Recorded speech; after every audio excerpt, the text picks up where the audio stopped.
এখন থেকে টুথপেস্ট ব্যবহার করা যাবে না। টুথপেস্টের পরিবর্তে আপনাকে আবার সেই নিমের মেশাকে চলে আসতে হবে। কারণ যে টুথপেস্ট গুলো আমরা বিশ্বাস করে ব্যবহার করতাম, সেই মেডিপ্লাস ফ্লোরাইড জেল, সেখানে বেশি মাত্রায় মাইক্রোপ্লাস্টিক পাওয়া গেছে এবং সেই মাইক্রোপ্লাস্টিক শরীরের জন্য অত্যন্ত ক্ষতিকর। এবং আমরা যে টুথপেস্টের উপরে যে আপনার ল্যাব টেস্ট হয়েছে, 34টা টুথপেস্টের উপর ল্যাব টেস্ট হয়েছে, তার মধ্যে 26টি টুথপেস্ট কিন্তু টুথপেস্টের মধ্যে মাইক্রোপ্লাস্টিক পাওয়া গেছে, যেটি শরীরের জন্য অত্যন্ত ক্ষতিকর। সেটা কিন্তু আমরা বাংলাদেশি মানুষ হিসেবে ব্যবহার করছি। আমরা চাই যেগুলোতে মাইক্রোপ্লাস্টিকের উপস্থিত নাই, অনুপস্থিত যেগুলো পেস্টে, সেই পেস্টগুলো আমরা ব্যবহার করব।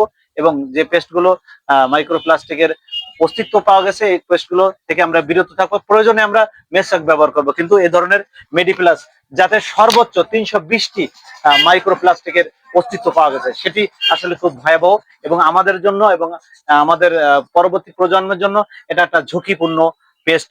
সেগুলো থেকে আমরা বিরত থাকব এবং আমরা প্রয়োজনে আমরা আমাদের পুরনো পদ্ধতিতে মেসওয়াকে চলে যাব, এটাই।